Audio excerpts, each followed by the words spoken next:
Study IQ IAS, अब तैयारी हुई affordable.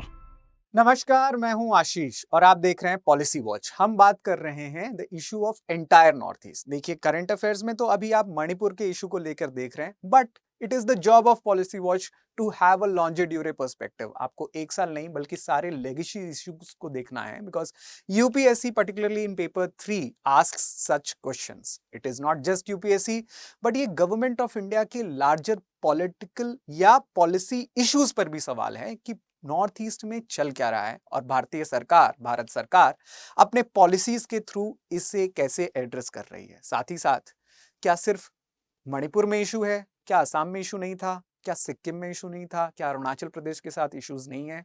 Yes, we have all of these issues and अच्छी बात यह that we will see all of them in one perspective and we will see particularly the relationship of central government यानी कि union government with handling of north eastern states, Bharat के अरुण प्रदेशों को जहां पर सूर्य का उदय होता है, उन सारे प्रदेशों से किस प्रकार से हम यानी कि मेनलैंड इंडिया में भी अगर आप लोग रह रहे हैं तो आप उन देशों को या उन प्रदेशों को या उन राज्यों को कितना समझते हैं। Right, they are the integral part of India, but at the same point of time they are not the integral part of our conscience, they are not integral part of our politics. इसीलिए मणिपुर हो या असम हो या even Nagaland हो या सिक्किम हो, हमारे papers के कोने में रहता है। लेकिन ऐसी बहुत कम बातें होती हैं या ऐसे बहुत कम सिचुएशंस होते हैं जब वो हमारे सेंट्रल पेजेस पर आते हैं, and this is one of those issues. जब मणिपुर जल रहा है,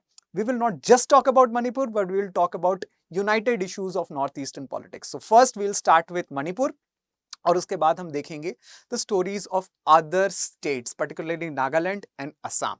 now let me come to Manipur first.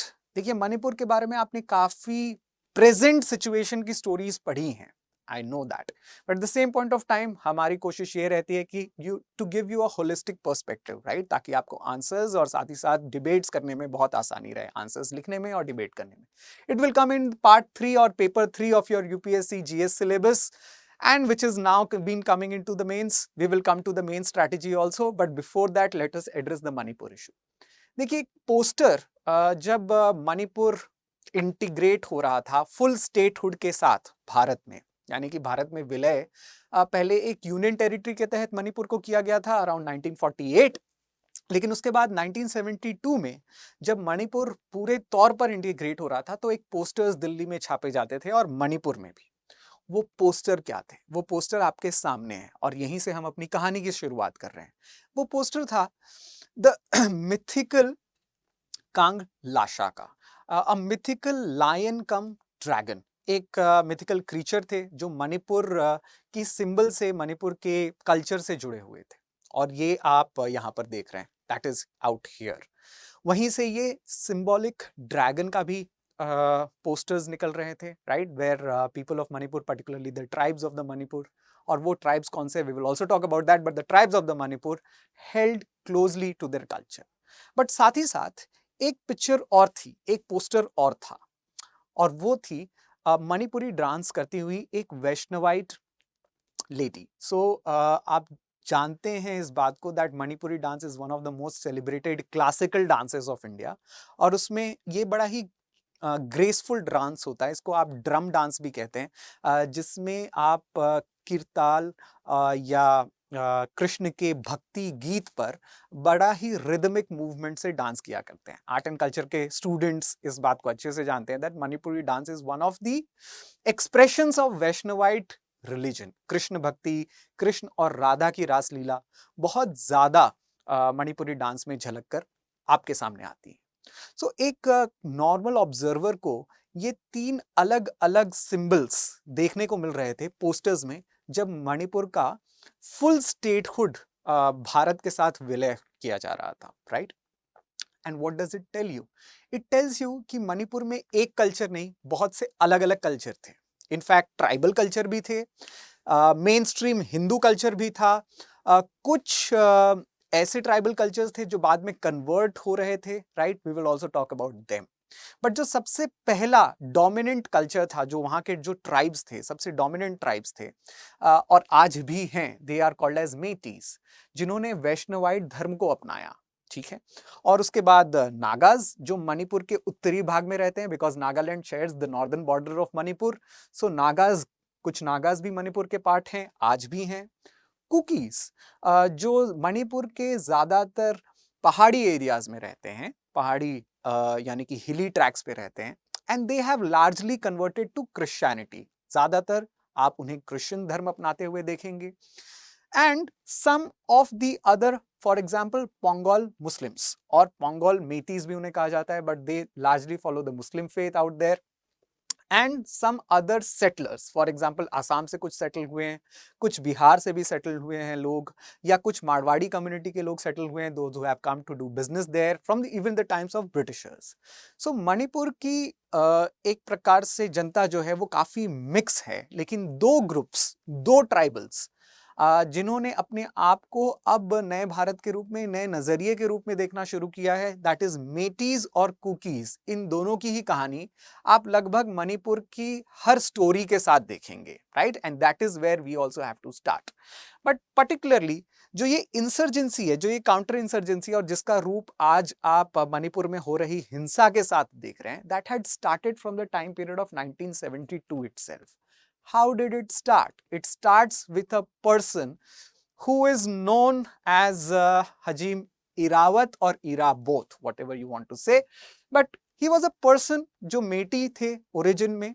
At the same point of time, he was also having matrimonial relations with the royal family of Manipur. Manipur के राजा, जो royal families हुआ करते थे, उनके साथ उनका वैवाहिक संबंध भी था। बट हजीम इराबत एक प्रकार से इंसर्जेंसीज मेटीज की तरफ से शुरू कर रहे थे from the time period of pre independence India, and by 1951 he died. But what he gave was the legacy of Meitei revolution और Meitei insurgency in the state. एक प्रकार से मेटीज को मेन स्ट्रीम स्टेट पॉलिटिक्स में खड़ा करने का काम हजीम इराबत कर रहे थे। Now what he was doing, he was starting, for example, वो कुछ चीजों से जुड़े हुए थे अपने starting of the political career में, और ये देखना हमारे लिए जरूरी है। फॉर एग्जाम्पल, वो निखिल मणिपुरी सभा से जुड़े हुए थे ना। निखिल मणिपुरी सभा का काम ये रहता था that not to let the Christian missionaries have influence over tribals.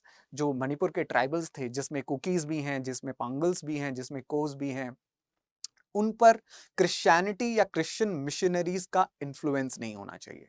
क्या क्रिश्चियन मिशनरीज का इन्फ्लुएंस था मणिपुर में?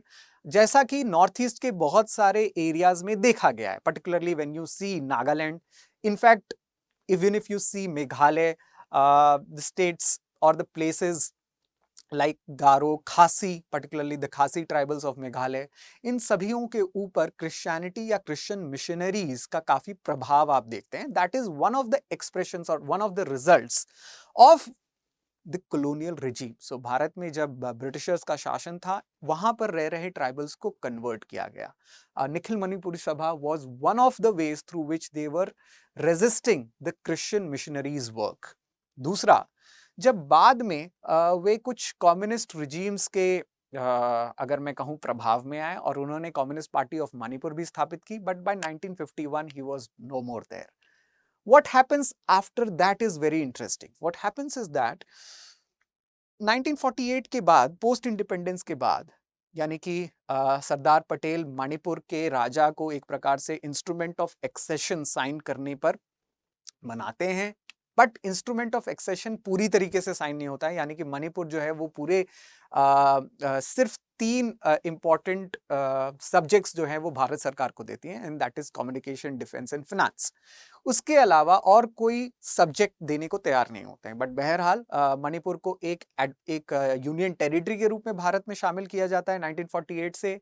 बट 1971 या 72 के आने तक मणिपुर में जो एक प्रकार से स्टेटहुड के लिए या इंडिपेंडेंट स्टेट के लिए लड़ाई चल रही थी, ये बात है 1960s की, पर्टिकुलरली 1969 में, जब तत्कालीन प्रधानमंत्री इम्फाल जा रहे थे, श्रीमती इंदिरा गांधी की मैं बात कर रहा हूं, उन पर हमला भी हुआ था। राइट। सो मणिपुर में एक प्रकार से मेतीस की तरफ से उस जमाने में एक फुल स्टेटहुड या इंडिपेंडेंट स्टेटहुड या एक इंडिपेंडेंट कॉन्स्टिट्यूशन बनाने की जो प्रक्रिया थी वो काफी जोरों पर चल रही थी। बट यू नो व्हाट, 1971 का बांग्लादेश वॉर होता है। Indira Gandhi was treated itself as a goddess in India, right. उनको दुर्गा का भी एक खिताब दिया जा रहा था। प्रधानमंत्री अटल बिहारी वाजपेयी सदन में बैठ के उनको दुर्गा कह रहे थे, राइट। सो आप दुर्गा को रोक नहीं सकते। 1972 में मणिपुर के शासकों के ऊपर एक मर्जर थोपा गया, एक प्रकार से मर्ज करने के लिए कहा गया उन्हें कि आप मणिपुर को मर्ज करेंगे, आपके सामने और कोई चारा नहीं है। Particularly the whole legislative assemblies जो है उनको फुल स्टेटहुड देके मणिपुर को मर्ज किया गया। और साथ ही साथ कुछ ऐसे मणिपुर के ट्राइबल्स को, जिसमें मेटीज भी थे, उनको कुछ हक दिए गए, कुकीज को कुछ हक दिए गए, और वो हक की लड़ाई आज आप देख रहे हैं। So what are the issues out there, right. Issues क्या हैं? देखिए, सबसे पहला इशू आपको ट्राइब्स के एक प्रकार के ओरिएंटेशन या वो क्या एरिया होल्ड करते हैं उसके ऊपर पता चलेगा। कुकीज जो ज्यादातर एसटी स्टेटस होल्ड करते हैं, शेड्यूल्ड ट्राइब स्टेटस होल्ड करते हैं, because that status was given to them during the time of Indira Gandhi government as well as from the time period of Jawaharlal Nehru's government। तो Jawaharlal Nehru government के समय से ही जब उन्हें एसटी स्टेटस दिया जा रहा था, दे वर लार्जली क्रिश्चियंस, और वो मणिपुर के हिली एरिया को ऑक्यूपाई कर रहे थे। इस बात पर ध्यान दे के रखिएगा कि हिली एरियाज को ऑक्यूपाई कर रहे हैं। इसका भी एक बहुत रोल है कहानी समझने में, or to understand the issue। We'll come to the land politics of Manipur also, कि किस तरीके से लैंड के ऊपर ये सारा मामला फंसता है। Now 90% of Manipur is hills। जी हाँ, आप जो मणिपुर का मैप देखेंगे, if you'll see the physical and political, I have bought you both the maps। आप फिजिकल मैप देखिए, पॉलिटिकल मैप बाद में देखिएगा। आप अगर फिजिकल मैप देखते हैं तो बीच का जो पार्ट है मणिपुर का वही सिर्फ प्लेन एरिया है। बाकी के जो चारों तरफ से मणिपुर के पार्ट है, either east west north south, वो हिली ट्रैक्स हैं। In fact 90% of Manipur are hills, ठीक है। सो कुकी ट्राइब्स पर्टिकुलरली वो हिली एरिया को, जो इनको शेड्यूल्ड ट्राइब्स का स्टेटस मिला हुआ है, उनको हिली एरियाज एक प्रकार से उनका घर माना जाता है, एक प्रकार से उनका रिजर्व माना जाता है। 90% of Manipur is hills। Metis। Now, I must tell you that Metis are the most dominant of the population in Manipur। Particularly अगर मणिपुर में 60 MLAs हैं, so 40 are represented by Metis। They are also the dominant population in Manipur। But you know what? They live in the 10% of the areas। उनके पास रहने के लिए 10% का जो plane वाला भाग है वहां पर वो रहते हैं।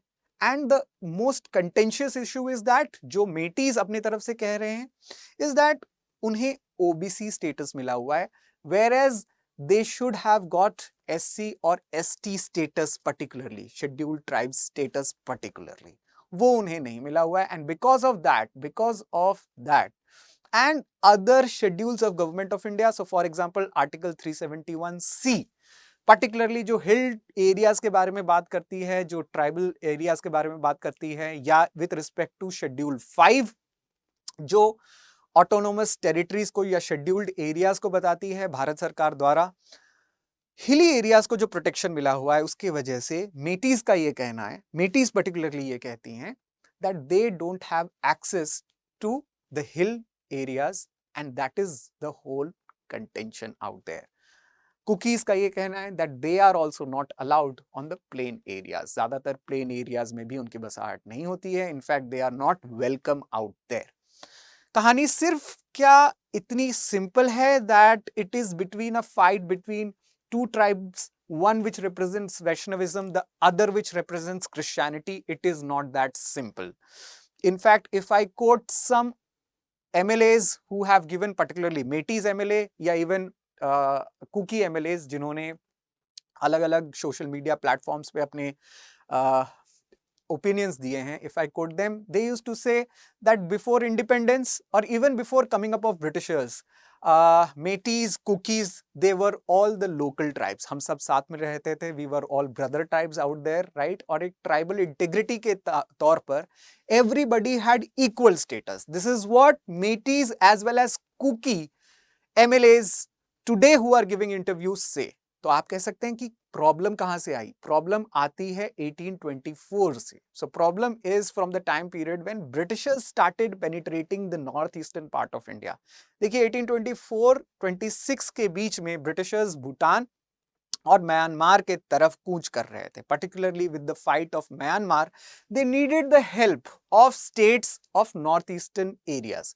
सो भारत के नॉर्थ ईस्टर्न एरियाज में जो स्टेट्स थे, जिसमें मणिपुर के राजा भी हैं, जिसमें सिक्किम के भी राजा हुआ करते थे, राइट, उन सारे राजाओं का हेल्प लेने के बाद इन्होंने इन सारे एरियाज को, चाहे वो सिक्किम हो चाहे वो मणिपुर हो, after 1824 these were not left away. In fact Myanmar को कैप्चर करते करते ये नॉर्थ ईस्ट के राजाओं को भी कैप्चर करने लगे, और इनको कैप्चर करने के बाद इनफैक्ट यू विल सी सारे ट्राइबल रिलेटेड रिवोल्ट्स जो नॉर्थ ईस्ट में होते हैं वो 1824 के बाद ही हो रहे हैं, क्योंकि वो ब्रिटिशर्स की पहली चढ़ाई थी टुवर्ड्स म्यांमार।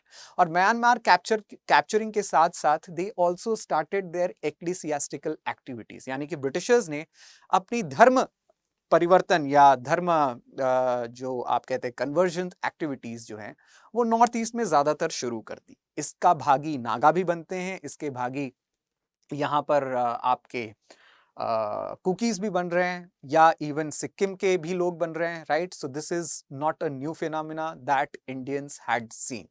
बट आज की जो कहानी है हम इतने पहले भी नहीं ले जा सकते। What about the tribes? What are they fighting more about? It is more about religion or is it something else? The situation is something else also. जैसा कि मैंने आपको बताया और भी छोटे छोटे रीजंस हैं। For example inner line permit. Inner line permit भी ब्रिटिशर्स द्वारा दिया गया था एक प्रकार से to secure the hilly tracts of the region as well as to maintain these sacred tribal identities, but at the same point of time Bharat सरकार भी inner line permit को मानती है। In fact in the border areas जो Myanmar के साथ लगे हुए हैं, जिसमें अरुणाचल प्रदेश भी है, नागालैंड भी है, मणिपुर को हाल ही में शामिल किया गया। जब मणिपुर को इनर लाइन परमिट में शामिल किया गया, inner line permit will even require Indians to take a permission to go inside Manipur, right. So अगर आप मध्य प्रदेश में रह रहे हैं या राजस्थान में रह रहे हैं और आपको मणिपुर में जाना है या इवन अरुणाचल प्रदेश के उन एरियाज में जाना है जहां पे इनर लाइन परमिट लागू है, आपको परमिशन लेके जाना पड़ेगा from the local district authorities. That inner line permit भी एक प्रकार से ट्राइबल्स द्वारा देखा जा रहा था, बाय पर्टिकुलरली कुकी ट्राइबल्स द्वारा देखा जा रहा था, that it was a way to put them away from the mainstream areas, यानी कि मणिपुर के जो मेन स्ट्रीम लैंड है वहां से अलग करने की उनको लग रही थी कि साजिश है। साथ ही साथ Meiteis also used to complain that the Kabaw valley was given by Jawaharlal Nehru. ये सारे रीजंस आपको कोई और नहीं बताएगा, because these are very legacy historical reasons. Now Kabaw valley was given according to some Meitei leaders by Jawaharlal Nehru to the Myanmar state or to the newly becoming Myanmar state। जब Bharat independent हो रहा था, Myanmar भी independent हो रहा है, we were the sister colonial countries out there, और जब वो और हम साथ में इंडिपेंडेंट हो रहे थे तो काबो वैली उन्हें दे दिया गया, which Meiteis think, जिनको मेटीज को लगता है that was also a part of their area। and you know what, population ethnicities, particularly Meitei leaders का ये मानना है that their population which was high at some point of time is now getting compromised, यानी कि cookies या जो particularly जो जो या जोमीज हैं, इनके population as compared to the others are increasing, particularly as compared to the Meiteis are increasing। तो population dynamics को लेकर भी काफी चर्चा है, and साथ ही साथ dynamics between different other tribes।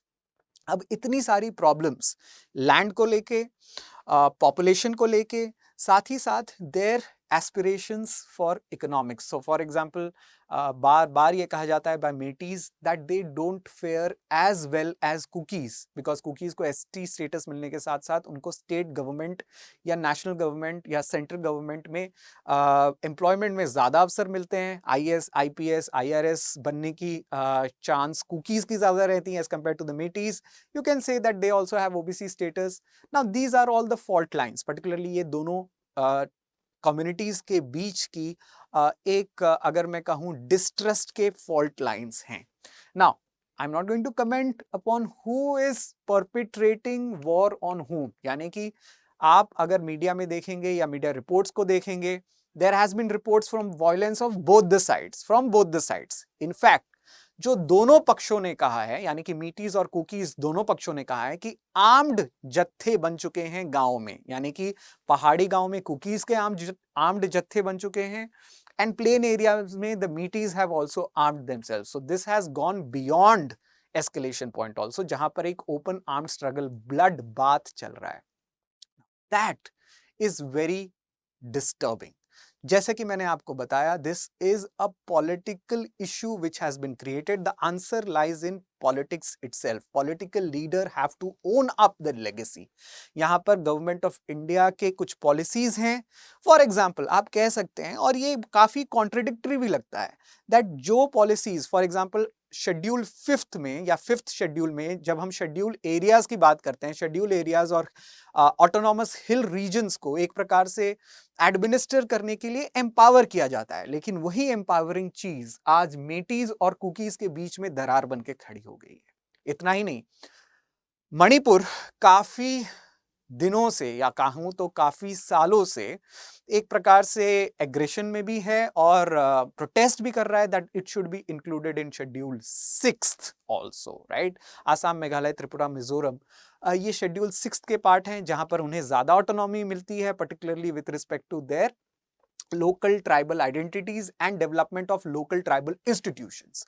Manipur को वो हिस्सा नहीं मिला हुआ है। सो you can understand that this is deep political, social, economical trust issues between two communities, जो legacy political issues के वजह से चली आ रही है। Now, इसके बाद क्या? What is the insurgent groups out there? ये भी थोड़ा आपको जान लेना जरूरी है। हालांकि any insurgent group is an insurgent group. There is no good terrorism or there is no bad terrorism out there. But अगर आप मेटीज और कुकीज के इंसर्जेंट्स ग्रुप को भी देखें, so yes they are also out there. So if you look at UNLF, KYKL, they are Meiteis group, ज्यादातर Meitei insurgency को represent करते हैं।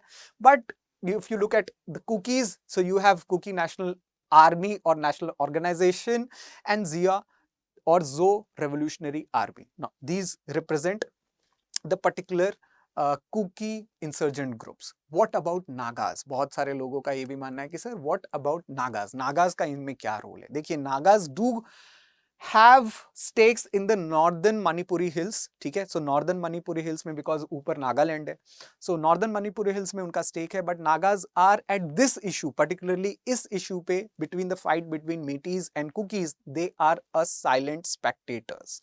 मोस्टली ये भी कहा जाता है that even Metis had differences with the Nagas out there, लेकिन नागाज के कुछ ऐसे ट्राइब्स हैं, ठीक है, जैसे थाग्याल्स।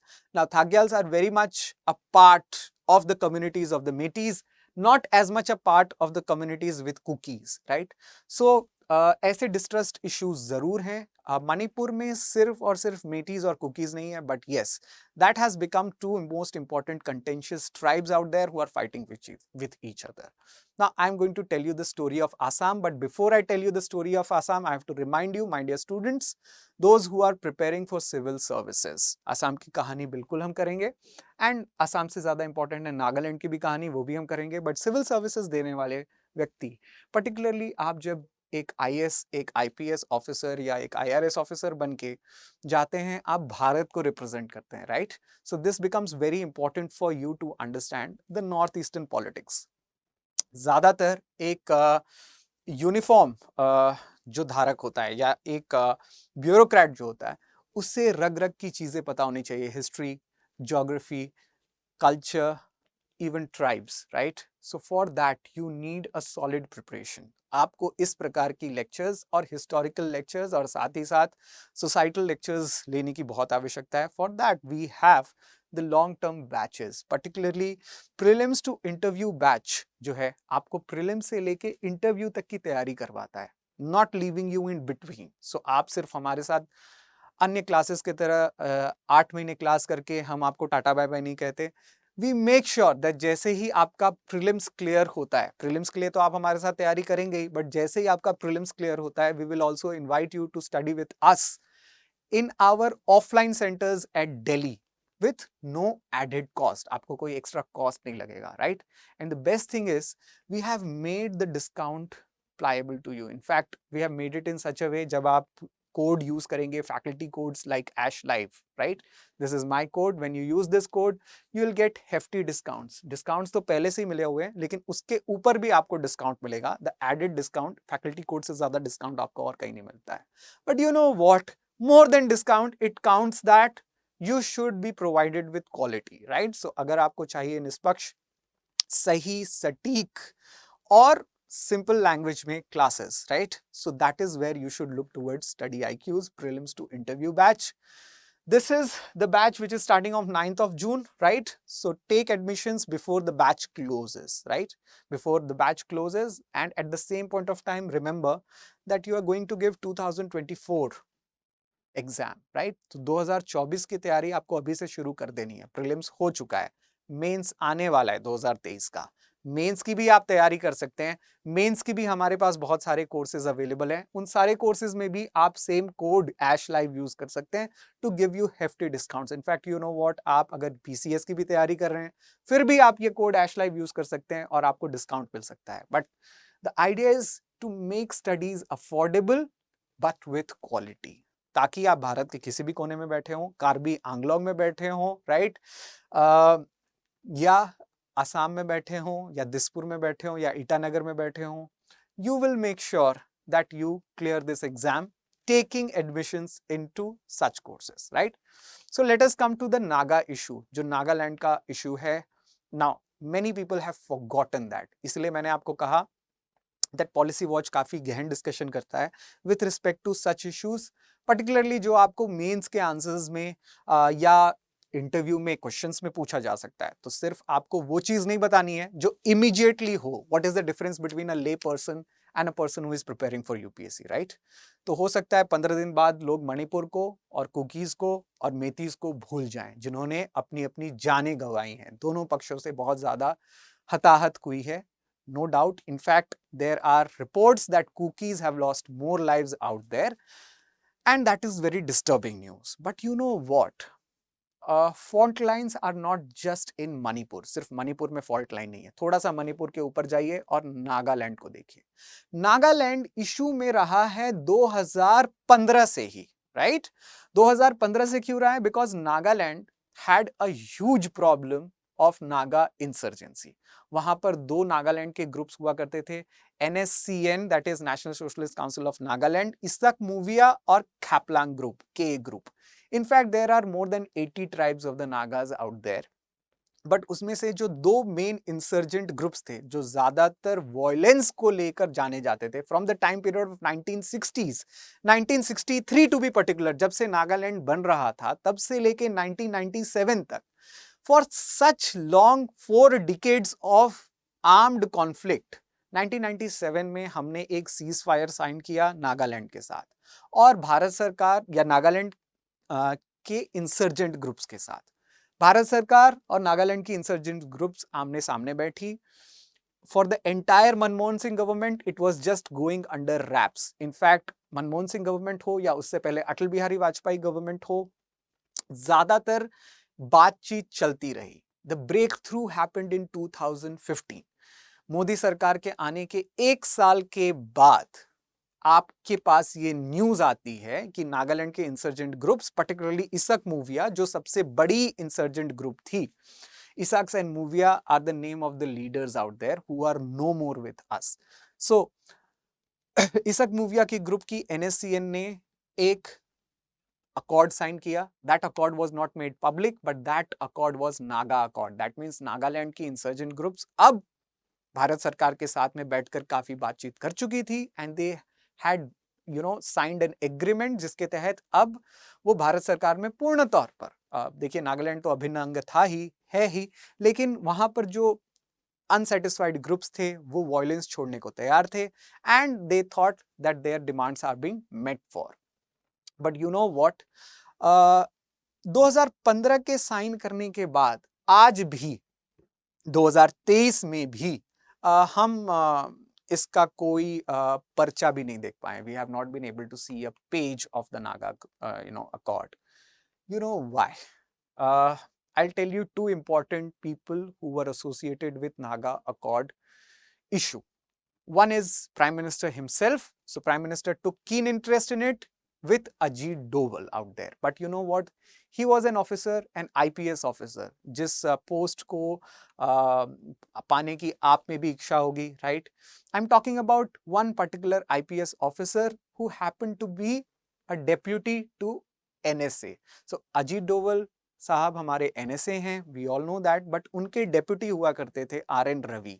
RN Ravi was an IPS, is an IPS officer, retired IPS officer, and he was the chief interlocutor for Naga Accord. So Naga Accord में भारत सरकार के तरफ से बात करने वाले IPS officer deputy NSA RN Ravi थे. RN रवि को बाद में नागा अकॉर्ड साइन करने के बाद में नागालैंड का गवर्नर भी बनाया गया, लेकिन बात बनी नहीं.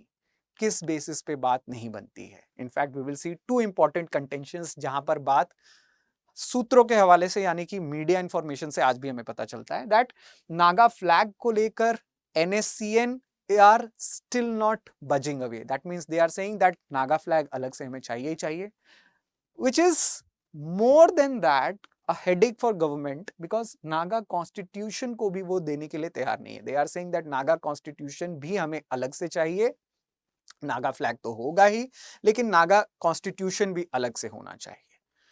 ये भारत सरकार ऑब्वियसली मानने को तैयार नहीं है बिकॉज एक देश एक कॉन्स्टिट्यूशन ही चलेगा. That is the idea behind it. But you no what they have agreed for, that you may say कि what have they agreed then for? They have agreed for giving away the greater Nagalim area. हालांकि अब कुछ groups जो हैं, कुछ NSCN के कुछ groups हैं, वो इसको भी देने के लिए तैयार नहीं है. नागालिम इंसर्जेंट ग्रुप्स के हिसाब से वो क्षेत्र है, वो एरिया है जो नागालैंड या ग्रेटर नागालैंड का पार्ट एक जमाने में हुआ करती थी, जो आज मणिपुर में भी है, म्यांमार में भी है, असम में भी है, त्रिपुरा में भी है, मिजोरम में भी है. मतलब उनका कहना है कि इन सब एरिया से आप नागा जहां जहां पे रहते हैं, नागा ट्राइब्स जहां जहां पे रहते हैं, उन्हें हटाकर या उन्हें काटकर हमें दे दीजिए. That is the greater Nagalim demand which according to some sources was given away, but the Naga constitution and Naga flag was not. Now an interesting thing to note is that पहले RN रवि को जब Naga accord sign किया गया, he was very happy about it, और फिर बाद में उनको नागालैंड का गवर्नर भी बनाया गया. एवरीथिंग सीम्ड हंकी डोरी. बट कुछ दिन बाद हम देखते हैं कि RN रवि वहां के नागा इंसर्जेंट्स ग्रुप्स के खिलाफ स्टेटमेंट्स देने लगे. इतना ही नहीं, उन्होंने उन्हें यह भी बताया that they were almost blockading the Naga peace accord. Not only that, he also made them responsible for running extortion businesses. यानी कि उनका कहना यह था, RN रवि का कहना यह था while he was governor, saying that Bharat सरकार की sovereignty यहां पर compromise होती है because खुले आम extortion चलता है by insurgent groups and that they should not be talked upon now by any means. They should not be given a seat on the high table itself. Now where do we go from here? We don't know as yet. Naga Accord home ministry के files में अभी भी it's just going away and it's coming away. Many times or any time you can hear a issue on Naga Accord again. So that is what I was telling you, that there are some burning issues in Northeast that we have to see. Now what about the other issues? जैसे कि मैंने असम के बारे में बताया. असम को आप देखिए, नॉर्थ ईस्ट में एक ऐसा स्टेट, और असम के साथ ये कहा भी जा सकता है कि देखिए नॉर्थ ईस्ट की ज्यादातर स्टेट्स को कार्व आउट किया जा रहा था बिटवीन 1960s टू 70s. 75 तक आप देखते हैं सिक्किम जैसे या अरुणाचल जैसे क्षेत्र, या मणिपुर 72 में, राइट, सिक्किम 73 में, they are all coming up areas. लेकिन सबसे पहले जो एरिया यहाँ पर मौजूद था वो था असम. तो चाहे वो अरुणाचल प्रदेश हो, चाहे वो नागालैंड हो, मणिपुर हो, मिजोरम हो, त्रिपुरा हो, मेघालय हो, इन सब एरियाज को असम के कुछ एरियाज काट के दिए जा रहे थे. And that is the issue that Assam is facing. अभी 4 महीने पहले आपने करंट अफेयर्स में देखा होगा कि असम की पुलिस और मिजोरम की पुलिस में झड़प हो गई, जिसमें एक दूसरे की तरफ से पुलिस को हताहत होने की खबर आ रही थी. यानी कि one state police was firing on the other state police. ये सोचना हमारे लिए बहुत मुश्किल है आज के भारत में कि एक सरकार, एक राज्य की सरकार की पुलिस दूसरे राज्य की सरकार की पुलिस को कैसे गोली मार सकती है, कैसे फायरिंग कर सकती है, ये it is impossible, this is against federal principles, but ऐसा होता है। इसकी लेगेसी इश्यूज भी पॉलिटिकल हैं। कैसे पॉलिटिकल हैं? Look at the legacy issues. Assam border state की डिस्प्यूट जो है मिजोरम के साथ लेगेसी है दो ब्रिटिश एरा नोटिफिकेशन की, 1875 और 1933, जिसके तहत क्या, मिजोरम जिसको लुशाई हिल्स कहती थी, that was partitioned between Assam and Mizoram, right? So you pass the buck to the Britishers, but what about today's India? आज के भारत का क्या, right? एक जमाने में शायद ब्रिटिशर्स ने ठीक से बंटवारा नहीं किया, हम पाकिस्तान वाली चीज आज भी झेल रहे हैं, but the same point of time Pakistan is separate nation, we can say to hell with the Pakistan, right? हम बॉर्डर्स पे फेंस लगाकर कम से कम ये तो कह सकते हैं that that is not a part of us, but what about the part of India, right? Politics may come and go, but states will remain, India will remain, right? So that is the question out there. What about Assam with Meghalaya? अगर आप आसाम के मेघालय के साथ problem देखेंगे, the problem goes to North Eastern Areas Reorganization Act 1971, जिसके तहत पे block 1 और 2 मिकिर हिल्स की जो है कार्बी अलोंग डिस्ट्रिक्ट्स जो है वो आसाम को दे दी गई थी, and that created problem out there. इतना ही नहीं, नागालैंड के साथ भी कार्बी अलोंग डिस्ट्रिक्ट्स जो हैं वो क्लेम करता है that some of the areas which were lived by Naga tribes, वो भी एरियाज उनका है। हाल ही में in just I think around the beginning of this month on 6th of May, you had the chief minister of Assam signing some agreements. For example, Assam Arunachal border dispute MOU sign हो रहा था. Now a very good thing, this was a very good piece of news because Assam और अरुणाचल में there is one political dispensation, एक political parties हैं जो rule कर रही हैं. But what about Assam Mizoram? What about Assam Nagaland? Maybe because Nagaland also has the same political party, but with coalition. So coalition dharma भी अपनाना है. Now I will show you the website of Assam government itself, और Assam government अपने website पे border disputes को बहुत अच्छे से बताती है. Border disputes with Arunachal Pradesh वो बताती हैं that how it was solved and an MOU was fixed between government to government. तो ये तो एक अच्छी सोच है, ये एक अच्छी पहल है. But what is more worrying here is some other parts. So look at here, Assam Nagaland में असम सरकार ये कहती है that the state of Assam filed an original suit so and so before honourable supreme court for identification of boundary and resolving of border disputes with Nagaland. Now Assam government कह रही है that we have signed it, we have gone with Supreme Court. Now, solving disputes between the state is exclusive and original jurisdiction of Supreme Court out there. लेकिन क्या ये problem judicial है या ये problem political है? This problem is purely political, right? And it should have political answers. The same the disputes with Meghalaya, again Meghalaya के साथ भी डिफरेंसेस हैं, as it says that 6 out of 12 differences areas have been resolved, और बाकी के जो resolutions हैं वो भी हम एमओयू के तहत करने के लिए कोशिश कर रहे हैं. With Assam and Mizoram, they are saying that again they have filed the suit out there and they are willing to also have a government to government reapproachment with Mizoram. Now that is the concerning attitude out there. So that was Assam issue. But कहानी क्या यहीं तक खत्म है? नहीं. Again, I will take you back to one more policy watch edition. मैंने सिक्किम के ऊपर एक policy watch edition किया था.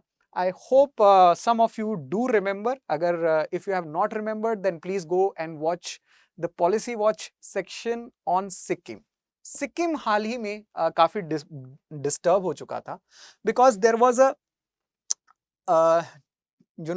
as I told you, these issues are political, not judicial, और जुडिशरी ज्यादातर इस चीज में मदद नहीं कर पाती है.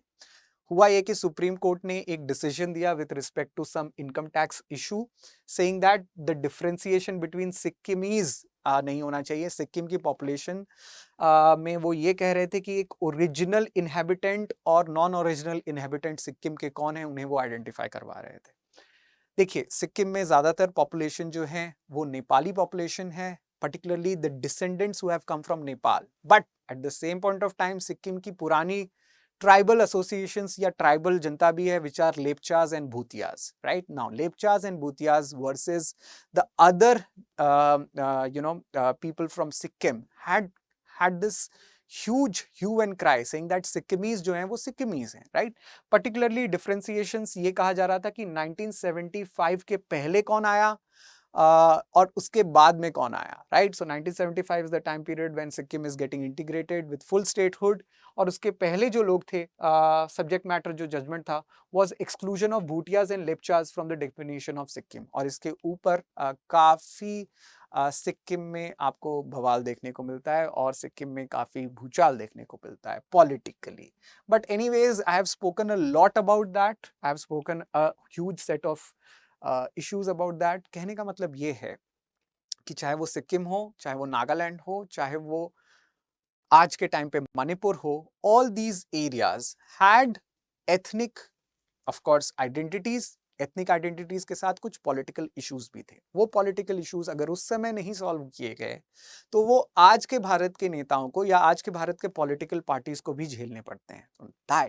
That becomes a huge political problem. इसका आंसर पॉलिटिक्स में है, इसका आंसर गवर्नमेंट ऑफ इंडिया की पॉलिसीज में।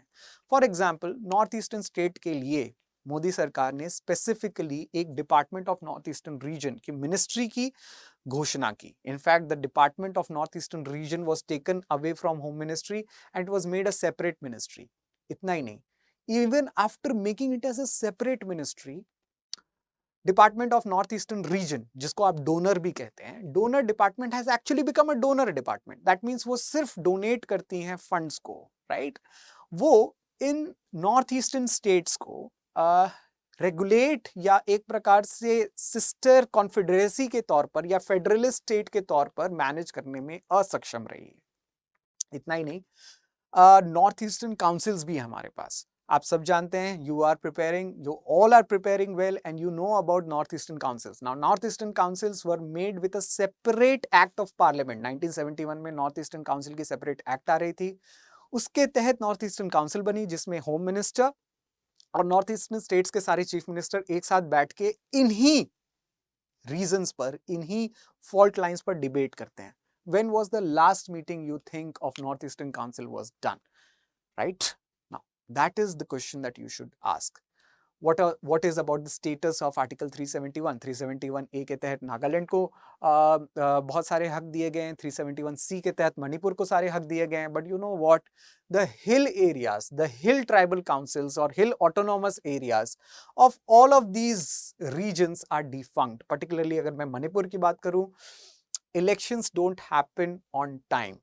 गवर्नर के रिपोर्ट्स जाने होते हैं प्रेसिडेंट को, they don't go on time. So those are real pressing issues with respect to government of India, जो नॉर्थ ईस्टर्न या नॉर्थ ईस्ट इंडिया के प्रति रहती हैं।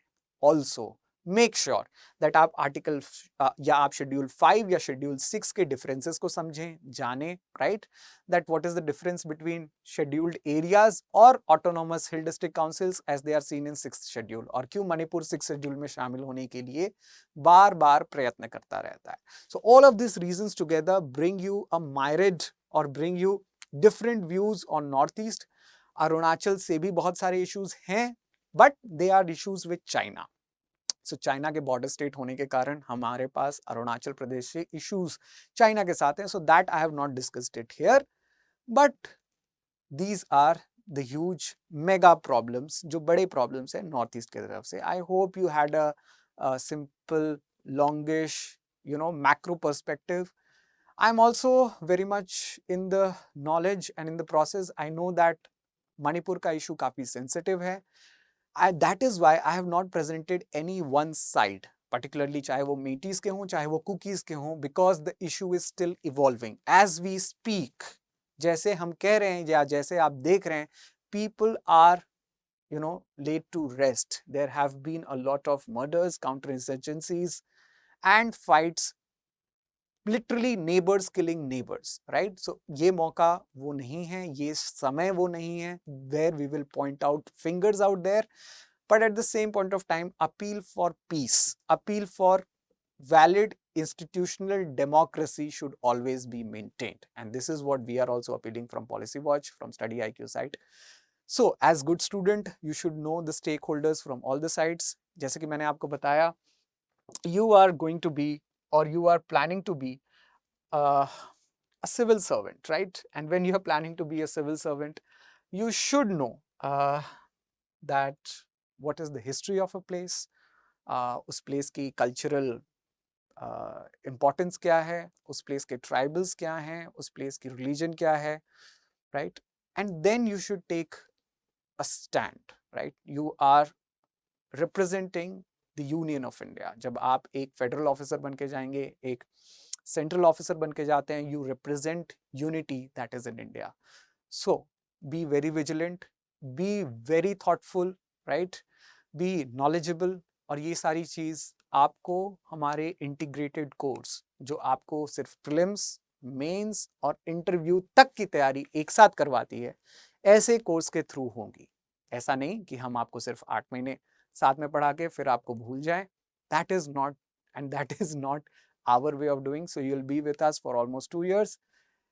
Use the code ASHLIVE. Make sure that when you have seen the dream of serving India, you serve it right, you do it good.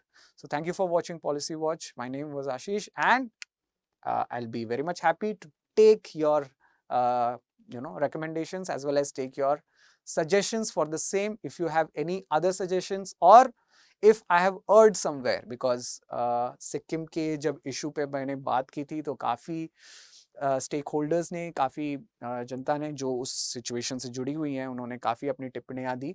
So if I have erred somewhere, please also mention that. I'll be more than happy to correct it. Thank you for watching Policy Watch. Study IQ IAS. अब तैयारी हुई affordable.